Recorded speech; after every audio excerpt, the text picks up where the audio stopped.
Hi, I'm Dr. Marcus. And I'm Charlie, and this is the Mood Booster podcast. In this episode, we're reflecting on the last 6 months. We actually get quite deep in this episode. We are talking everything, the highs and the lows throughout this entire experience and journey. We do go a bit behind the scenes in terms of our own vulnerabilities, what we've enjoyed, what we've also found difficult throughout this whole process. There's a lot more of you guys here now, so we thought it'd be quite important to sort of cover the whole journey.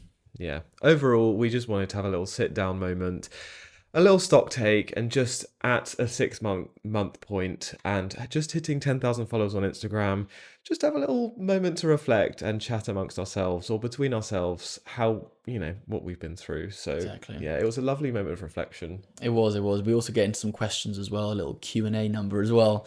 It's a lovely, lovely episode. We hope you enjoy it too. In this podcast, we share evidence-based tools, tips, and advice to help boost your mood, improve your well-being, and find joy in the everyday.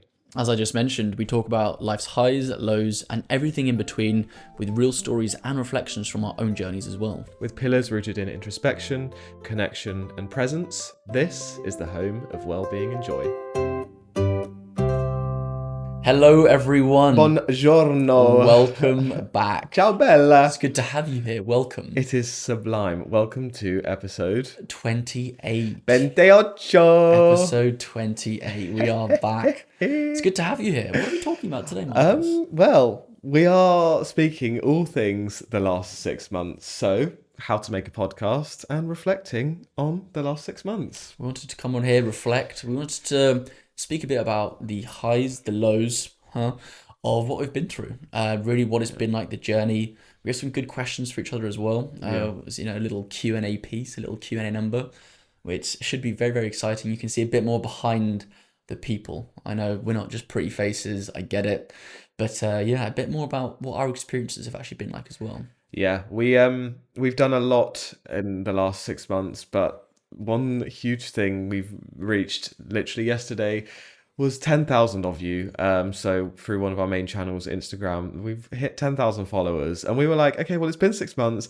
We've hit this huge milestone. Why don't we just have a moment of slowing it down, not going a million miles an hour, or not, going into a very specific topic, which we love doing, and let's just have a reflection time. So that's what we're going to do. 100%. We're going to reflect, aren't we? We're going to reflect hard. Yep. We're going to reflect big and deep and hard.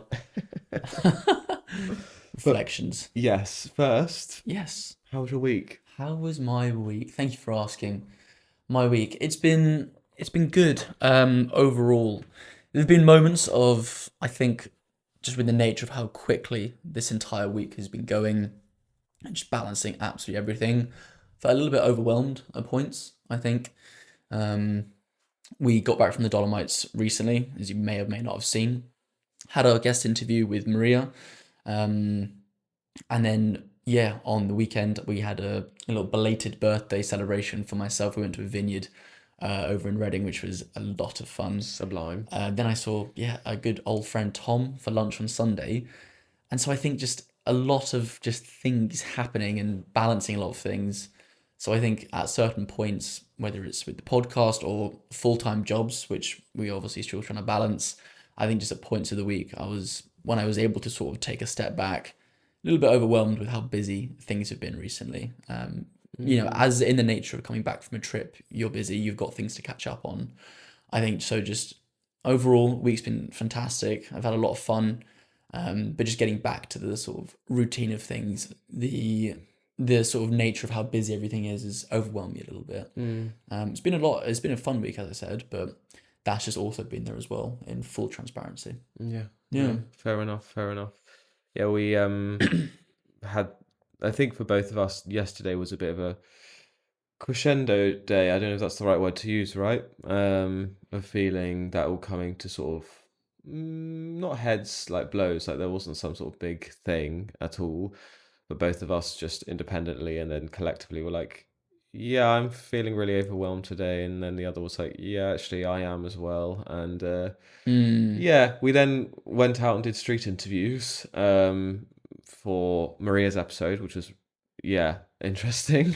Yeah, we actually ran into a UFC fighter, a British champion. It'll be on our Instagram and TikTok by now, by the time you guys are listening to it. So unbelievable. It was just crazy. So make sure you go and listen to that or watch that on Instagram or TikTok. It's unbelievable how like we were in the street and he was standing where Maria was meant to stand, and I sort of walk up to him and I'm like, "Sir, sorry, do you mind if we just film here quickly?" And he's like, "Yeah, sure, sorry."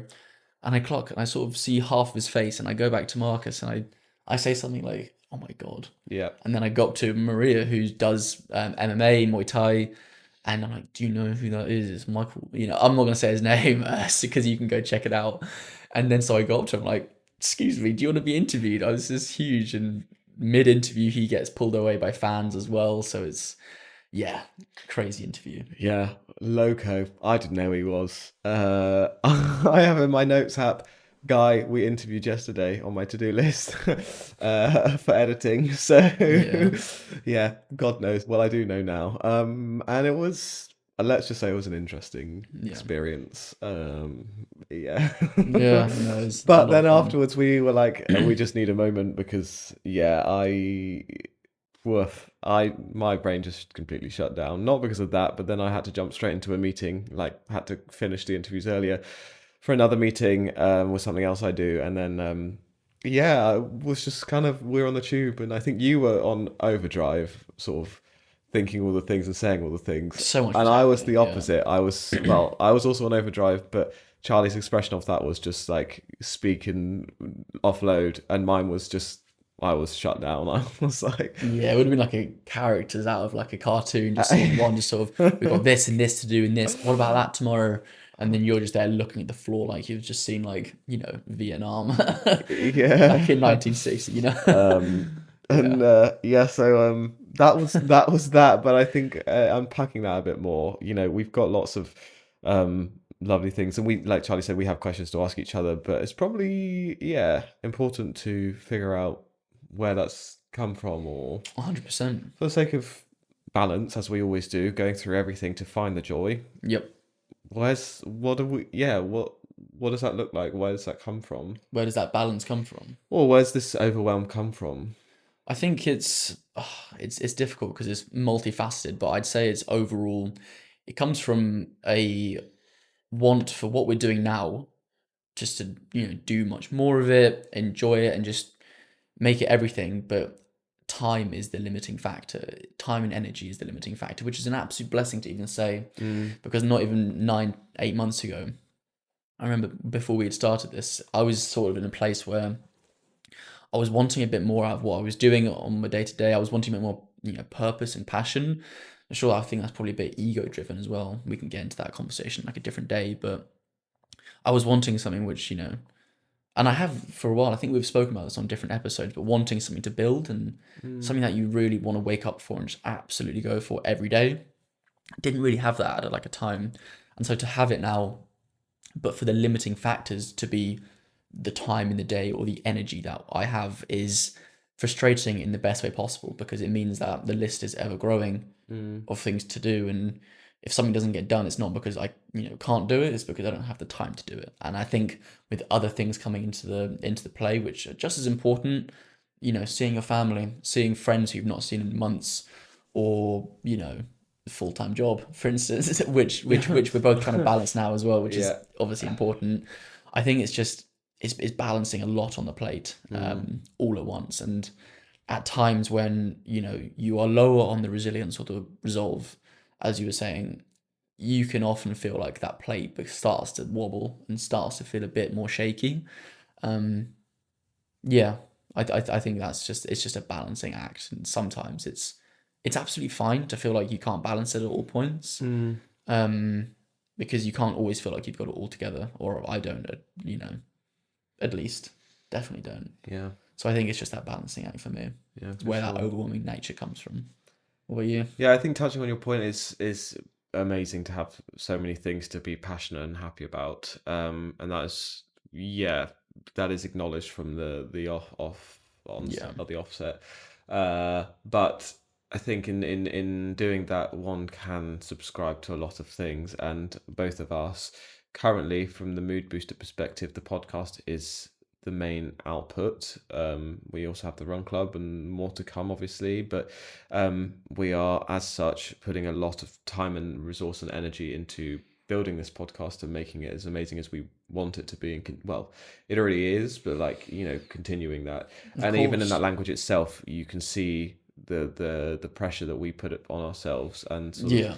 the high standards we put on ourselves, making it as amazing as it should be. That's it already is amazing, and we should sit with that presence and be grateful for that, which is 100%. something we do and we are doing. But sometimes, when you have your job which you enjoy and these other activities which you enjoy and your friends and your family, and then this is happening, you love it so much and it's giving you purpose, but it comes with, okay, well, there's the recording of the episode, its actual self, then there's the optimizing the YouTube, and then there's the adverts that we need to be putting out in places around London, there's the people we need to be outreaching to, there's the events we need to be physically going to in person, there's the social media we need to, and all of those things, which on a normal day, it's like, okay, that can wait and that'll be fine. And we don't have to be perfect and amazing at all those things. But Yep. sometimes when, for whatever reason, whether it's fatigue, lack of sleep, just juggling a bit too many things in one week, the resolve isn't necessarily there. Yep. And yesterday was one of those days for both of us where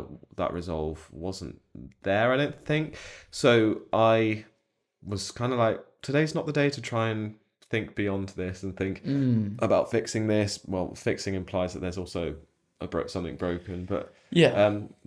the remedying this, because sometimes it's okay just to feel overwhelmed, and that is no sort of logic or objective way of thinking will really sort of get you out of that kind of fatigue and spiral or overwhelm in that moment. Yep. Like, we know all of these things, and we on a day to day we have that sort of rational, okay, well, yeah, I don't know, our YouTube tagging and everything isn't perfect at the moment, and it might not be for a month or so, uh, but it might be in the future, and that's cool. Right now we have a task at hand, which in any given day is whatever that given task is, Yep. as well as our jobs and as well as our other commitments to other things and people and whatever. Yep. So that's fine. But yeah, yesterday I would just say, I don't know, for me it was probably coming back from time away. And I also said this to Charlie, when you come back from a holiday, I find sometimes one can set themselves up to kind of fail in terms of having unrealistic expectations. It's kind of like, oh, I'm back from holiday now, I should be working optimal level, I should be really, functioning really well, and really refreshed and able to just be sort of my best kind of worker in that way. And in doing so, one can set themselves up to fail and then catastrophize that you actually can't necessarily do that, because coming back from holiday isn't sort of oh, I'm refreshed, I can do everything. Like, you're catching up, and that in itself is stressful. There's loads from having been away that you are then doing kind of a double job on, whether that's literally in your actual job or from your projects or from seeing family or whatever it is. So it is unfair to myself to be like, oh, well, I'm doing badly now because I should be really good because I've just had a really lovely holiday, and I shouldn't be complaining, and I shouldn't feel tired because I've just had that holiday. But actually, that's just me setting myself up to fail and setting an unfair expectation on myself, which probably was contributing to the way I was feeling yesterday. I mean, you've just said it there, is the expectations. I'm not sure if you realise, but even in your verbiage, the way you're speaking, you're like, we need to be doing this, we need to be doing that, I need to be doing this.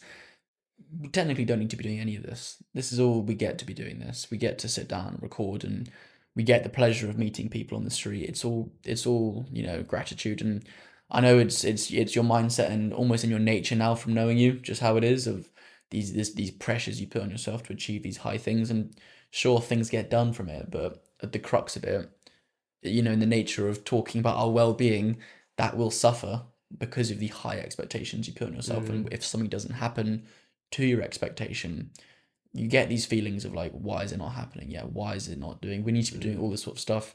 We technically don't need to be doing anything.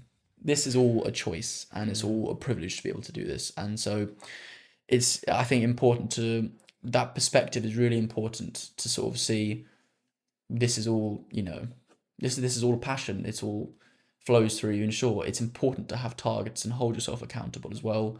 But at the same time, in the nature of balance, that perspective is needed or necessary to be able to look after yourself properly in the moment and be like, we're hitting these milestones and we're going unbelievably quickly. And like everyone says it, the speed of what we're going is crazy and it's fun. It's really fun as well. But at the same time, it's really important to have that perspective to be like, right, all this stuff can be done. It doesn't need to be. And I also agree, if you go too far down that spectrum, nothing will get done. So it's a balancing act, as I was saying. But you need to make sure that you're balancing it in the best way possible so that you aren't suffering from your own expectations. Yeah. It's a bigger picture, the more than just what we're doing. It's for the person who's with us now listening. It's it's precious you put on yourself. It's tiring. I think there's many things. Speaking for myself, there's many things I've achieved in this life as a result of my way of being, in the sense of not being satisfied or wanting to do more and more, like having a PhD at the age of 28 or whatever it was, just to name one thing. But at the same time, it's then tiring because in these sorts of moments, not 2 weeks ago, the bloomin' BBC were at the Run Club. Yesterday we hit 10,000 followers, and I'm here. Being honest, I haven't really spoken about this anywhere, thinking like the Run Club isn't doing well and it's not doing what it needs to be doing, and it's it's not falling apart. That's ridiculous to say, but in my mind, just paranoid about those sorts of things. Which, when you say that a sentence after saying the BBC just came to your Run Club, Yeah. you can hear how sort of irrational that is. But it's just something that it's tiring. And Yeah. it's tiring, but I don't want to perpetuate like a toxic mindset of, oh well, if I wasn't like that, I wouldn't have been successful, or be successful. And I don't necessarily want to change, but sometimes, like today and yesterday, it's okay that it's just a bit too tiring. It's got to be in accordance with realistically what you're happy with. Because if you're someone who's not happy with underfulfilling or underachieving what you feel like you could be, then you'll also think the same in a different vein. If you're achieving these things or putting your heart and putting your mind to them, but then it's not going to how you plan, you'll have these moments of doubt, of low resolve and everything. But the crux of it is the thing will get done a lot quicker than if you had a lot more of a balancing act. The most important thing throughout it all, though, all of it always is yourself, is because you're the only person experiencing this. Your own perspective is the only way that you're experiencing it. If you weren't here, nothing's going to happen. No. And so if sometimes we strike it too hard, or if we go too hard, or if we go too quickly, we lose a little bit of sight about what's the most important thing. And sure, something will get done, but at what cost? And it's how repetitively we do that is then what leads us to have these sorts of moments. Because I don't know if this is sort of aligns with what you're saying. I think it does, but one of our pillars is literally presence and gratitude, Of course. which I actively, as a way of sort of meeting in the middle with my predispositions, or not my predispositions, but I know my way of working in terms of not being satisfied and wanting more and more and more, and to myself.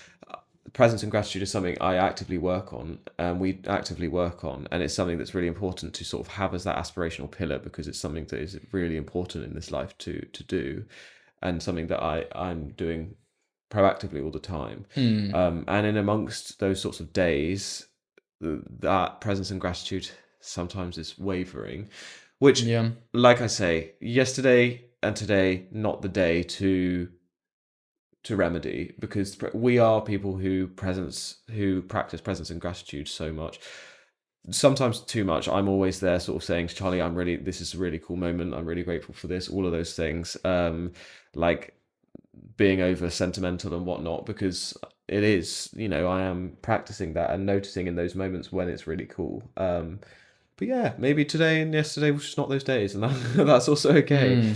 But the presence and gratitude, yes, as you're saying, when you're focused on all those things and the targets and whatnot, it can detract from your ability to just be like, this is something we're choosing to do. This is something that's really amazing, and we're so lucky to have, and we're so lucky to have our jobs and to have all of our other things. So let's just be grateful for that. But just because you feel one thing, it doesn't mean you don't feel the other. Like, things aren't binary or mutually exclusive like that. Two realities can exist and coexist. I can feel really tired and overwhelmed on a day while also feeling extremely grateful and happy about it as well. And in that moment last night when we were debriefing, I literally said, and you said, we are so lucky that we have, and you literally said, 10 months ago I was asking for purpose like this, and now I have it, and we're so lucky that we just have it in abundance, that we are like two scared kids just like with wide eyes, like, where do we even begin with this mountain of Amount of purpose? It's true, yeah. Well, Yeah. here's a question for you. I know we said we'd do a bit of Q&A, and I've got a question. It's quite a deep question as well. So Lord. curious to know how you react to it through everything, through the highs, the lows, and I'm almost interested to see how you react to this as well. Has there ever been a moment where, secretly or non-secretly, you've thought about quitting Jeez or Louise. throwing in the flag, throwing the towel, whatever it's called, the white flag, calling it off? That is a serious question. And I have an answer immediately in my head, but I want to answer honestly, so I don't want to just say what I think my answer is No judgment from without this side. actually. No, I know, and I know Yeah, of that would course. never be the case. I, yeah, my immediate answer in my head is no. At whatever level of frustration, doubt, anxiety, I've not, but I want to make sure I'm honestly answering. Because there might have been a time, but I don't think there has been. I've always known since we've been doing this that this is like a purpose fulfilling thing, and yeah, to be honest, this has been something that has, like, yeah, don't get me wrong, and I've said this in episodes before, I loved my PhD and the research there. I love the research background and that part of psychology that I teach in.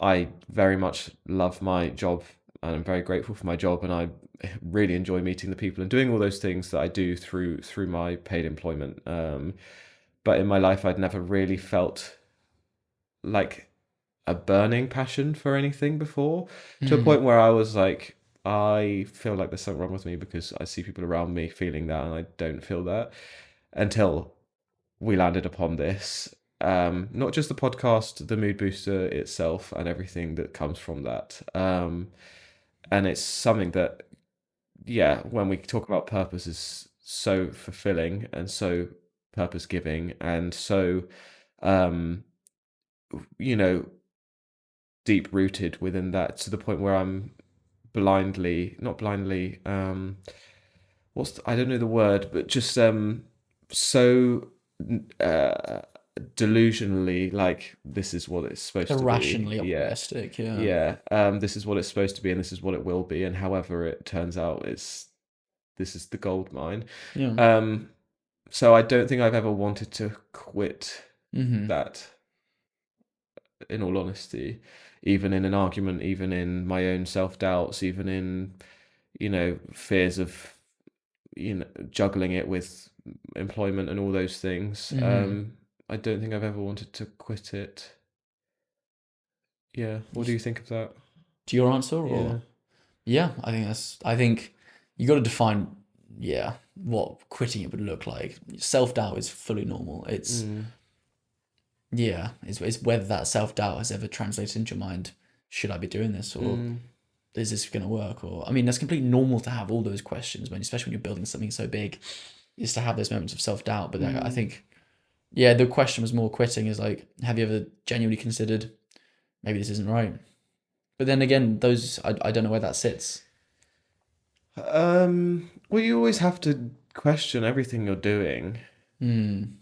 I wouldn't say, like, to the fundamental level of, is this the right thing to be doing? Maybe, yeah, potentially. But I think even if that's like at a level that is a subconscious level that I'm not even realizing, every time my mind comes back to, this this just on some level you can't put words to feels like it's supposed to be, that it's not worth questioning in that way. Yeah. I don't know. So it doesn't even engage in then like a a conscious thought, because maybe my mind's just covering that. Yeah. I'm not really sure. What about you? Have I ever thought about quitting? Yeah.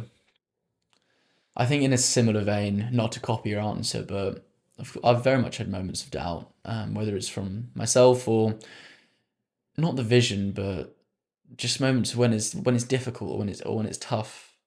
When there's an argument or when something's just not working or you're not, it's not lining up to the expectations. But the funniest part is everything we're speaking about or doing is the antidote to the self-doubt, is the presence, well, am I having fun doing it? What am I learning? All these things, it goes down to expectations. We're literally speaking about the cure to all these sorts of things that would lead it to, lead these sorts of moments of doubt to occur. So for myself, I very much have had doubts about it all. But I'd say increasingly I've become better and better at seeing that, realizing it, sort of seeing the pattern and knowing, not ways to deal with it, but just knowing my truer self. It far beyond the quitting of it. It goes down to a sort of allowing life to flow and allowing the purpose to go and allowing the vision to sort of stay true and strong, and know that it's absolutely fine to have these moments of self-doubt. Like me a year ago or 2 years ago would internalize these sorts of moments of self-doubt and sort of replay them over and think, oh, I'm feeling this self-doubt for a reason. It must be something wrong with it. But having just come more in tune with how I feel and self-acceptance, and knowing that we have these different sorts of sides to us which speak and have these voices, and they're all absolutely fine, means that when I have these sorts of moments of self-doubt, it can sit there. I'm the observer myself, so I observe this sort of thought and I see maybe where it comes from, but I let it roll over me. I'm like, it's absolutely fine, it's there. I'm not going to try and judge myself or push it away. And usually, if not all the time, that moment is a lot more fleeting than I'd realize, because of so much more joy that is to be brought. So yeah, in short answer, there'll be moments of doubt, but actually throwing in the towel, probably not, no. Yeah. Has there been like a standout time of doubt for you? I was trying to think that. A standout time of doubt. I would say, oh God, it'd probably be in the beginning.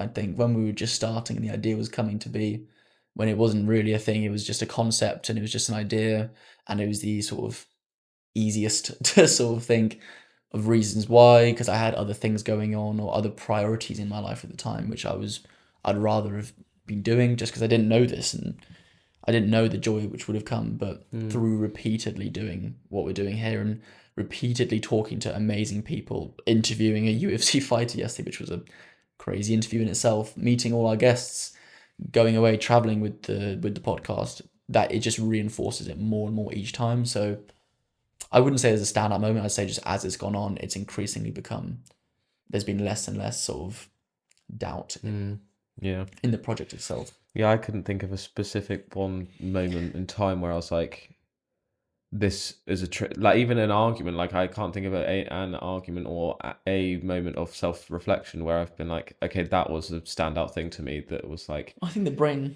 Sorry, carry on. no, that was sort of, this is the time that I doubted. I don't have that one standout moment personally. The brain might do that on purpose, though. I don't know.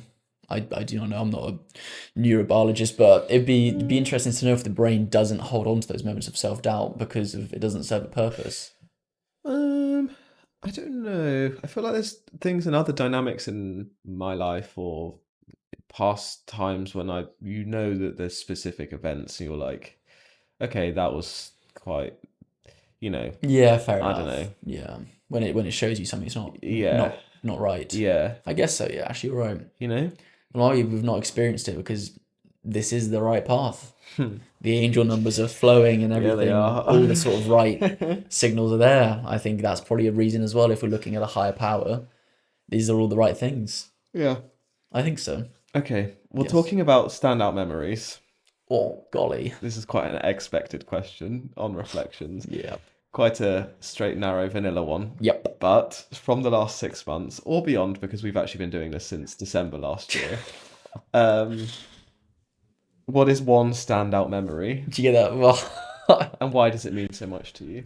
okay. One standout memory of the entire journey. The entire thing. I The don't know. the entire. Did I not veto this question? Nope. The highs and lows. Did I not veto that? That's not the highs and lows. Sounds a lot like What's it. one standout memory, and why does it mean so I much to think I you? vetoed this one. One memory is. Oh, one memory. Starting easy. That's just such a difficult question. One memory that stands out. Oh. Golly. One memory that stands out. I'll play some elevator music while he's thinking. I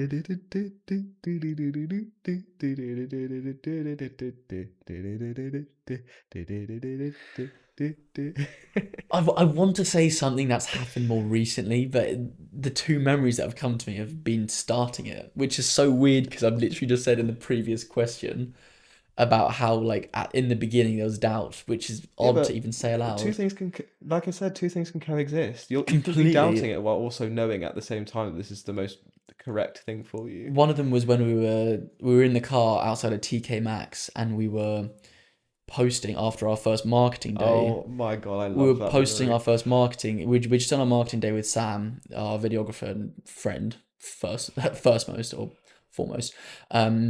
And we just finished the day and we'd like made a time lapse and we posted it. We had said nothing online about any of this. So this was the first hint of anything, and we'd posted it. And I remember just like That's people, got to be the best memory. people flooding in, being like, "What is going on?" And just we had this vision at the time of everything to do, and the plan was there, and we'd been hatching this plan and not telling anyone for like 3 months at this point, and then we launched this video just online in February, and just it just coincided so well just with everything.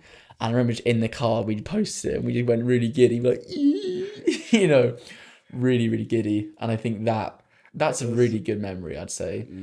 That's even before we started recording, which is even crazier. Either that or on the way to record our very first episode as well in Spain in that car ride. I remember that. I mean, there are so many now I'm even thinking about it, but those are the ones which sprung to mind initially. How about you? See, I asked that question.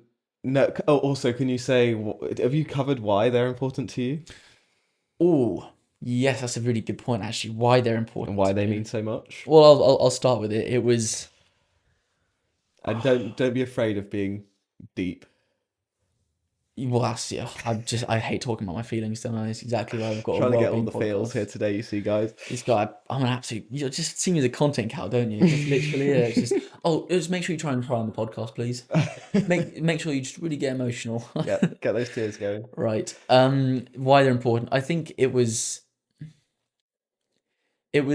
for, as I had mentioned, for a while before we had started this, there was a real absence in the sort of in feeling like I'd found something that I wanted to do. To be honest, it was since after university I'd sort of had that lack of purpose or drive. And for me, it's something which is quite important is to have something which is like a burning want to do something and wake up every day. Because to be honest, this is getting really deep, but one of my biggest fears in life is, getting to the end of my life and realizing or thinking I've not achieved what I wanted to achieve or found something that I love doing, or this is very egotistical but made a difference to maybe even my own life or someone else's life. And these are sort of fears that I have in life is, on my deathbed, will I look back with like, I'm really happy I achieved this. I'm really happy I took the opportunities and did this and that. And I think for a while I really hadn't found my lane or found a sort of thing that I believed in or I found passion in doing. And having that absence of something like that for a long time is tough. It wears down on you. And it's especially when you're at such a pivotal point in your life when, of course, by comparing to other people, you think, oh, should I have something going on? And it's easy to judge, especially when you're in a position where you don't have that sort of thing. And I think both of these memories reflect the feeling of it was bigger than myself, is like a knowing, it's like an internal spiritual knowing that there is something here. I've found something that will take me to where I want to be more than just gives me joy, but gives me this sort of purpose and passion. I remember on the way to our first episode, we were up at like 5:45 in the morning. It was pitch black and it was like 4 degrees. None of that stuff mattered. It was like, it was just really important to go there, sunrise, set up, and just get it done. And the joy which came from that, or the purpose that came from that, was so overbearing. Nothing else really mattered in the moment. And the same thing happened when we were posting that video as well. And I think just the feeling, or the emotive, just the emotion that came with those memories of finally being at peace with having found that feeling, was really nice and refreshing. Nice. And yeah, it was sort of relaxing and peaceful as well, because I was like, I found this thing as well, that I believe in and I want to commit to for at least a little bit of time. So, yeah, I'd say it was the final sort of presence. It was the presence of that feeling of purpose and passion that had been absent for quite a while, which I was trying to fill in with all these different things like races and all this cool stuff. But it's nice when you have that, something that is bigger than myself to work on, something that transcends me. Nice. To answer your question in short. Thank you. I Hope that appreciate answers your that. question. Yeah, thank you. Yep. How about you? Getting those views. Crikey. See, it's content cow right here. Absolute content cow. If you can cry for the listener, that'd I be already great. have in this Cry again. episode. Oh, it's just, if you can, actually, we should be happy for once. That'd be great. I will try and be happy. I'm very happy. I'm very happy, I swear. That's my eyes twitching. There you go. Yeah, that's one thing. I've had an eye twitch for about 6 weeks now, guys. It's just so off-putting to see. It's happening right now. What I don't know why I asked this question, because I don't have an answer. Shot yourself in the foot there. I know, it's so silly. This isn't. I think for me, it's a similar time. There are two, but you had two, so I'm going to go with two. There's way more than two. My mind's just flooded with all these memories, but Gotta pick one. Firstly, for me, the presentation day of presenting the idea to you in the first place. Yeah, wow, yeah. For me, like, it was something that I knew. This was the podcast itself specifically, but then in my mind, without even realizing, it was bringing someone into the mood booster, or what would then become what was going to be the mood booster, not knowing then, so I knew the podcast was the primary output, but there was going to, anyway. That was a standout memory. To set the scene, we've said this before in our introductions, but someday in December, I'd had the light bulb hit, and I was like, okay, we're working together in town on this day anyway. I'm gonna put a presentation together to give some ideas and to ask Charlie whether he would join this journey. And I made a very jokey, fun presentation, and we were in a cafe in Shoreditch, just off Brick Lane. Pavilion. Lovely coffee. And gave Charlie the presentation. I would say I was a little nervous, but really I don't think I was actually nervous at all. I think some part of me just knew it was happening. Yep. And that is, I don't know, like, it's not all of the thick of it and the people we're meeting, all of those things are so cool, and our memories and traveling and all those things. It was just sort of why it stands out to me is the beginning of, like, it was the birth of what was, and I think I now hold that in such a high regard with retrospect as well, and nostalgia, because like a wide-eyed little kid, we had no idea, but yet if only they knew what was to come, sort of thing. So I hold a lot of nostalgia for that, and it was just really cool sort of having that moment of, for myself, being, I don't want to do this passion and this career by myself, and I never have wanted to. So I think it was really cool to sort of solidify that, but then through someone who at the time was very quickly becoming like my best friend, and was like, okay, so it was for me also, and I think the same applies for you in your reflections. It wasn't just necessarily about my career and my passion and my purpose, but then also finding like a partner in crime to do that with was a really cool sort of moment in that. It's so weird. Both of our favorite memories are not of the actual podcast, or like it's before it. It Yeah. was the start. What that Well, says, I don't know. it But says everything it needs to for me is yeah, this podcast and our conversations are key and pivotal and what we absolutely love. But we also know that the podcast and the Run Club and those things are all part of a bigger picture, yeah, which is us and what we're making. So yeah, oh my God, the podcast has so many incredible memories. One honorable mention is recording in the Dolomites a couple of weeks ago. crikey, O'Reilly. Uh, and I'm someone like, as we know Yeah, now, who gets joy from seeing other people having joy. I like mirror other people's emotions. So when we finish recording, a memory for me is like seeing you do cartwheels and just seeing you like being the happiest you'd been. handstanding on top of this hill. Just seeing you elated then was like, that's really cool and making me happy because the person around me is also really happy. So like I get joy from other people being happy, as we know. So Yeah, it was like a those sorts of things. brilliant episode. I love that one. My other, that wasn't my one, by the way, my memory. That's just an honorable mention. You mentioned the first one was in memory. Yeah, okay. Yeah, Am I only allowed one? you've technically given two. So, Yeah, but that was an honorable mention. so the first one wasn't the memory. That was the, yeah, Okay. one of two. Let's hear the second You one had then. two, right? I mean, go ahead. Yeah. Did you? I can't remember. My second one is when we were in Bradford, and Bradford. I've said this before as well. Yeah. When we were in the hotel room in Bradford, being like, "This is just really cool," and I won't go into detail of why because it's very similar to the reason of the on the same day was one of your memories of Yeah. when we actually posted it. It was just kind of we're literally here in a respectfully a shoddy little box hotel room. Disgusting hotel.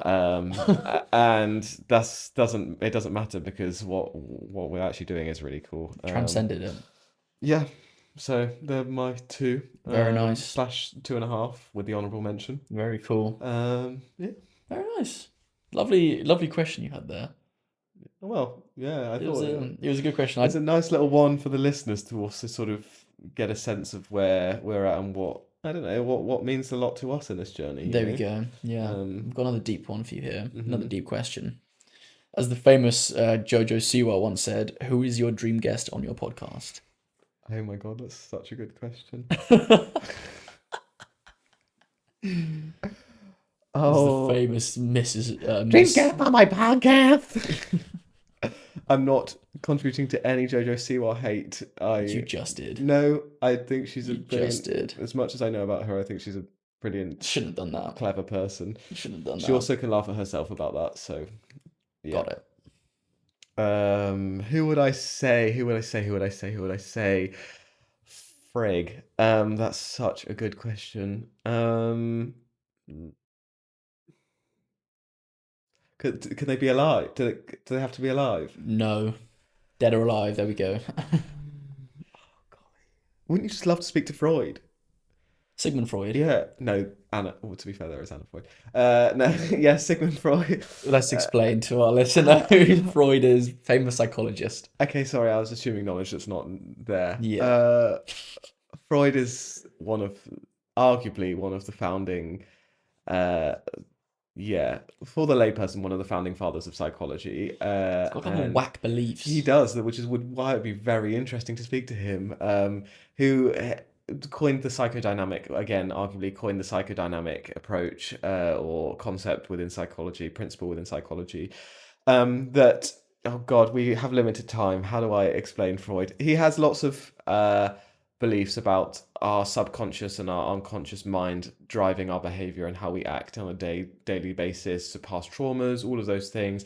We have different parts of our brain, the ego, the ID, the super ego, Yeah. and all of just loads of different concepts within that has been heavily scrutinized in over the years since Freud was about.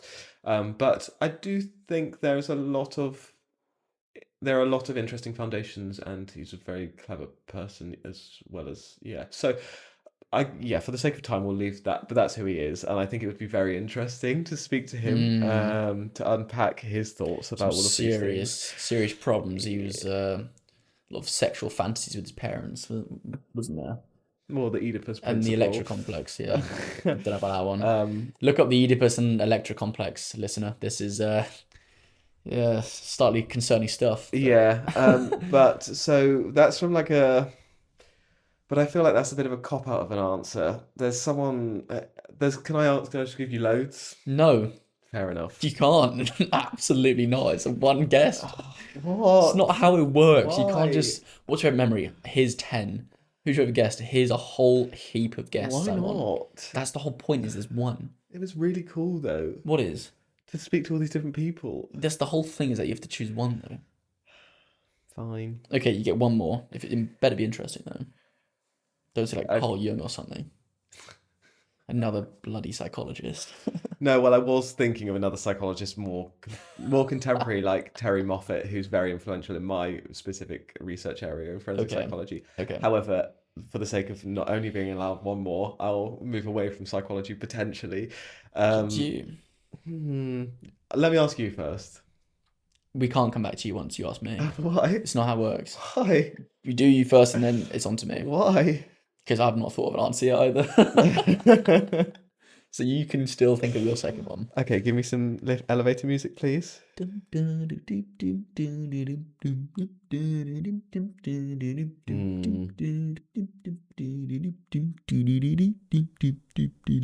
This is such poor I content. know. You just go. I'm sticking to the one. Okay, I should just go here. Let me think. It's difficult, isn't it? One person of all time.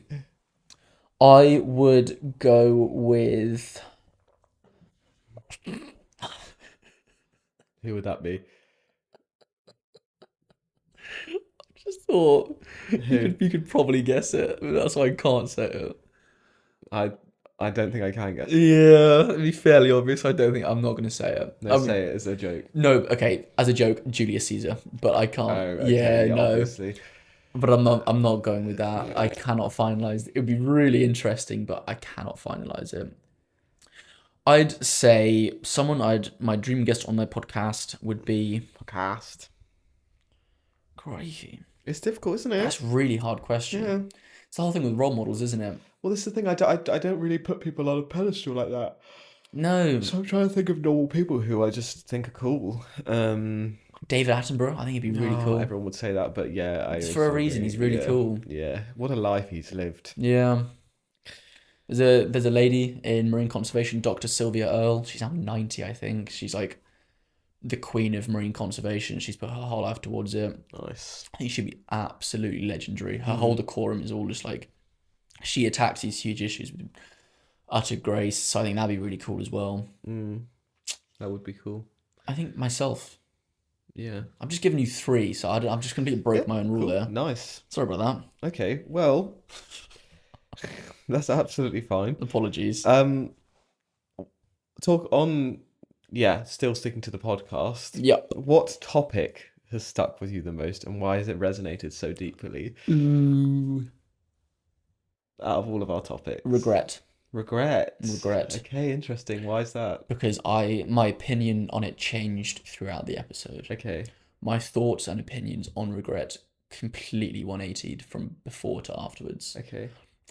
Growing up, I don't know where it came from, but I was always under the impression regrets were sort of, shaped your actions there. Like, it's fine to regret and it's fine to, it's fine to have these regrets because it shows you where to go. And I don't know, I had a mixed feeling of it, but that was the sort of belief I held. But through our conversations and through genuinely learning what regret was and the tools and tips that we gave to the listener about, how to turn regret into remorse, I myself genuinely came away. I do usually, but in this episode came away with actionable points on like how can I turn something I regret into something that I can learn from. And at the time or previously, there have been things that I've regretted or things that I wish I could have changed, but from the episode itself, I've literally come away with tools that I've used since to help transform it into remorse to help me move on. And it's actually worked. And so seeing the episode working like that, doing its thing, doing its job for me, to be on the receiving end of it whilst also being the person who's part of it, was a weird feeling. But that episode was like, Yeah, really insightful and a really important topic as well. Great episode. How about Great. you? I know it's recency bias, so I would be saying this, but apologizing. How to apologize Yep. is something that all of them, I love all of them. But I think not only for the topic itself and something that I think is important, and that we don't necessarily, yeah, we just unpack some really cool reflections in that, I think. Yep. There's ones that stand out for different reasons, like negative self-talk, and I Yeah. liked that because I sort of spoke openly about some deeper insecurities that sort of in doing so took their power away and allowed me to just put them out there, and Yep. that was a nice thing to do. But I think apologies, we spoke openly, we didn't have the deepest reflections, we did touch on Mm. personal experiences, but by being just doing what we do and having that conversation how we usually do it, just sparked a lot of sort of interesting thought in both of us and ideas in both of us, while using the theory and evidence, which is important to what we do. And yeah, then just an aside, the feeling of both feeling so accomplished and like we did really well from it. I think all of the above just stands out. It's a really cool topic, something that I think more people could learn about. I'm always trying to reflect on. So yeah, from all of the above, that was my standout episode. Very nice. Mm. It was a lovely episode. For the actual setting itself, Oh my, that was for me the yeah. favorite one. Fwah. Fwah. Yeah, Yeah. it was Okay. sublime. I've got one last cool question about the podcast. And Okay. then I don't know how we're looking on time, but yeah, Yeah. it's a personal one as well. What scares you most about the future of the podcast? Oh golly, please don't do that. What scares you the most about the future, or the mood booster, I should say? I don't want to say. It's too vulnerable. Well, don't get vulnerable. That's not what we're here for. Yeah, but it also opens myself up. Oh golly, what have I opened here? This is. I know the answer immediately, but I don't want to say. I feel like you can know what my answer's going to be, I have no idea. but Well, I'm itching my eye. I'm not crying. Is this my biggest? I think it is because it's what I thought of. But yeah. Interesting. right. What is going on? Yeah, I think the breakdown of it is scary, like it not being. Can you repose the question? What scares you most about the future of the podcast? What scares me most is the prospect of there not being a future of it. Okay. And breaking that down, the yeah, that because everything else just seems like it's all sorted and it's gonna work, and it's how it's supposed to be. And on that, then I shouldn't be scared of anything. But if it's happening, I know it's doing the right thing. So therefore, the scariest thing is it not happening, and it ceasing to exist. The mood booster, the podcast, the everything. Mm-hmm. Yeah, and I think the reason I sort of said about vulnerability and hesitation, because part of this is like, you know, well, I think part what I'm saying or beating around the bush I'm saying is like there has for whatever reason, like you not being there, like us not doing that, in a way. Oh, that's super sweet. Oh, well, I'm quitting soon. Because it requires The duo. like I so to break that down further, I know in life you only can, well, this isn't necessarily strictly true, but people should find everything internally and all of those things, and the joy and the happiness and the content and all of those things, and very much until you joined, that was happening with the run club, for example, Yeah. to which you've very much stepped up and taken that to be part of the mood booster on your own. So that is something that I was able to do individually, but this has become more than just me. And I think moving forward, I've said literally 20 minutes ago in this episode, I don't want to necessarily do that there's a reason I didn't speak about my PhD in a podcast before. There's a reason I didn't like do all of these things before, because I was doing it in isolation. I didn't want to do that through a career.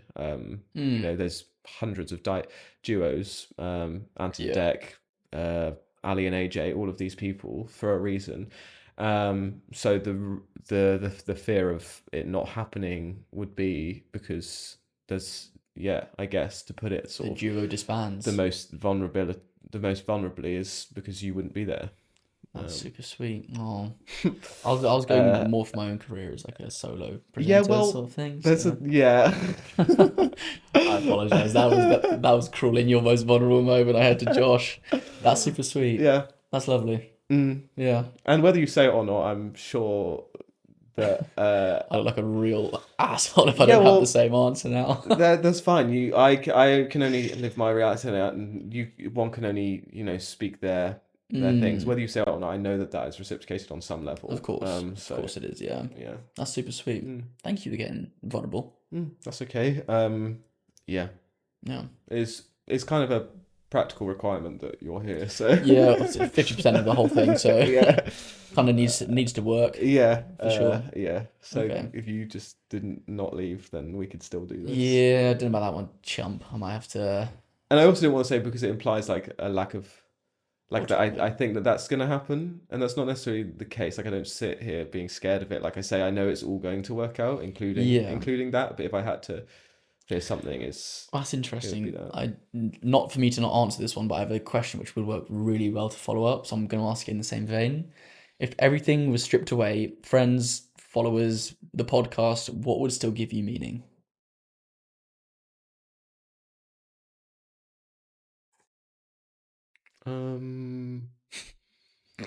Nothing. I don't know. Very deep question. It is a deep question. Yeah. Connection, and I'm not trying to be a savior, but like impacting not only other people in my own life, but other people as well through connection. Yeah. So I know you said taking friends away and things, but like connection is that. Well, it's more like everything you know right now to Yeah. give you that meaning. Take that all away. Meaning, yeah. So for me, what would stay? What would I need to stay? What would I need to remain to still give me meaning? Would be connection and Your ability to foster that, do you mean? or having connection. Like, so connecting with a community, having conversations, helping people through connection. Yeah. I think the helping people and having an impact is definitely something that is important to me in my life, but through connection, I think it's important to be able to connect and to be able to have that sort of shared human experience. Through community, through family, through relationships, all of the things, connection. Yeah. Wow. I think, yeah. Yeah. Because I look at, my passions, my PhD, my work, my job, that any time that I come alive in all of those things is when I'm connected and doing it with someone and enjoying it and like sharing an experience. When I'm at work, when I'm speaking to our shareholders, when I'm like meeting new shareholders, those things are really fun and I love doing that. Or, the reason I made a run club for connection. The reason I didn't love speaking about my research and my expertise is because I don't really want to just stand there and do it by myself. Like, and why that was one a standout memory to me is because I found a partner in crime to do that with, aka connection. Yeah. So I don't know if that answers your question, but that connection is what I think gives me meaning. That's a good answer. Yeah. What about you've got two to answer. I do. Yeah. What's your biggest fear? Snakes. 100%. I've had it with these Snakes. on My this. biggest what scares me the most about the future of the podcast. I mean, yeah, in essence, it would be that it doesn't work. It doesn't succeed. That's the but in the nature of not copying your answer, I'm going to try and think of a different thing. You can do if you want to. Well, no, because it's also multifaceted. It's not. I've obviously reciprocate everything that you've said, but in truth, um, this is. I don't want this to sound like egotistical or like, oh, this will happen, but like the idea of like sort of fame and like being known and lack of privacy, I don't love the idea of it. Um, I know it's completely different to what you said as well, like you're not working and just this like not succeeding or just us not having this duo anymore. But with that also being answered, yeah, I'd say just like the whole thing is we're being vulnerable. We're sharing deep parts of our inner workings and our fears and our wants in this life. And it's something that I'm still learning to do with myself and the people around me, let alone on camera to for people. I can see the impact it's having, and I love the fact that people are, you know, listening to it, and um, what's the word?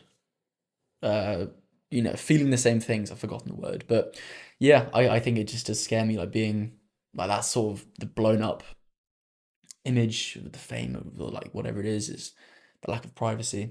I don't love the idea of it. Kind of, it does scare me a bit. Yeah, I do find that, and again, not to sound like say that this is us, but whenever I see a celebrity who is quote unquote a celebrity, aka Yeah, they're famous for doing something, yeah, the ones who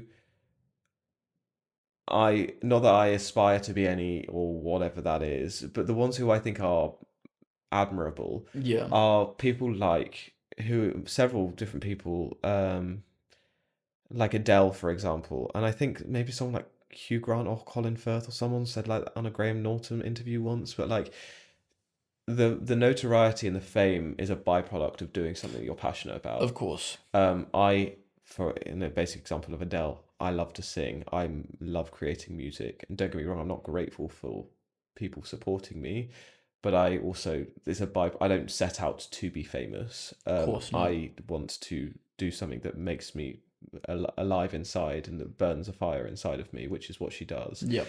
And then the byproduct is then all of those things. So if that were to happen for us in the future, Lord um, knows I'm not chasing it. yeah, Yeah, I believe I'd like to. Well, I do believe it would be as a byproduct of. 100%. I don't think anyone could doubt the sort of passion that we have in this. Of course not. No. But yeah, Yeah, it's just that sort of like that vulnerability or what we're doing in essence, the vulnerability to like a lot of people is just like for sure. scary. Yeah, I think just because it's something that I'm still trying to learn for myself yeah, and have done only recently. So mm, it's that sort of yeah. scares me And there. I think. I feel like people online. I think we've both experienced this even already, but just not to the level that the volume that. But in people messaging and whatever, Yeah. when you it's a I could never think of this word before. It's like a pseudo relationship. There's a word for it. I can't remember, but it's like we don't actually know each other, but when there's a celebrity out there or someone who shares these open reflections, which we want to do, it might sometimes give someone a feeling of over familiarity or Yeah. I really know you, therefore I feel like I can fully comfortably come up to you and or send you these messages, which actually, as someone on the receiving end, I have no idea who you are. Yeah. Actually, that might be inappropriate to say to someone, Because or you wouldn't say it to someone who you didn't know. yeah. But where, as you say, we want to be sharing open reflections, it creates that sort of that dynamic. Yeah, that friendly dynamic. Yeah, Yeah, it's an interesting one to strike. it It's is. I've of course never done it before in my life, so it's the first time that I've done it. You as well, so it's an interesting one to navigate. It is. It is indeed. Yeah. There you Then go. the second question being, what would you give taking all of this away? What Yes, would remain to give you meaning? stripping away friends, family, podcast, everything, jobs, everything that I associate to give me meaning. What would still give me meaning? Hmm. I would say my. Is it a cop out to say my lived experiences, the lessons I've learned, the hardships that I've been through? they give me meaning. Is that a cop out? That's living in. Is that living in the past? I don't know. Not at all. It's just like with reflections from where I've gotten to. If everything else was to be stripped away, it still gives me meaning because you can look back, or I would look back on certain things and be like, that was really hard, and the fact that I got through it, it still gives me meaning because I've been able to shape it. It's more of an inward reflection than yours is. I suppose the nature of the question was like, take away the ability, what everything you have now, what within or what that you exist within gives you meaning. But I think for me it was much more like a. So you answered it wrong. So for me it would Incorrectly. be. So yeah, I'm not sure if that's a cop out, but like lived experiences, lessons, and doing things wrong, failing, it gives you meaning. I think. Fair. Stumbling. Lessons learned, doing things wrong. Fair. Very I think nice. that gives me a lot of meaning because it shows that being able to guide through or glide through these sorts of tasks and do well. Yeah. Yep. Nice. Hope that answers that. Thank you. No, welcome. Indeed. Yep. Do you want to move over to weekly mood boosts? I think we should. Yeah. Would it be prudent? It would be prudent to indeed. Charlie. Yes. Tell me what's. What? I just malfunctioned. You're right. Charlie. What the hell's just gone on I was going to say there? mooded your boost. Mooded your boost. Charlie, tell me what's boosted your mood this week? Oh, what's boosted my mood? Chris, who runs Run Your Mind, the fantastic run club based just next to Bond Street, he ran his first marathon this week, didn't he? The Berlin Marathon. That happened. Pretty epic. Alongside Harry Styles, huge. Well done, Chris. It boosted my mood. Yeah. Marcus informed me, and I was super happy for you. Well done. I don't know why. I thought you'd run one before, but yeah. Welcome to the club. There we go. Welcome to the club. Pretty epic. Very nice. Yeah. Yeah. What about you, Marcus? What has boosted your mood? Boosted my mood is we've just got a new housemate, and she is going through an exciting time. Her name's Maddie. She's a lovely person, and she is just starting a course in clinical psychology. So, huge congratulations. Huge. It feels a bit weird saying happy housewarming when they're moving into your house, but happy housewarming. But yeah, well done, Maddie, and very excited to see where you take it. Very well done. Yeah, very exciting. Nice. Well, that was a different episode, wasn't it? Yes, it was. Started on some slightly more, not serious. Well, serious but honest reflections about the past 6 months of what it's been like. Yeah, it's not easy building a podcast. It's more than a podcast. It's not easy. Yeah. God, first world problems, am I right? It is. First world problems. Okay, I'm going to do some ASMR while you turn this off.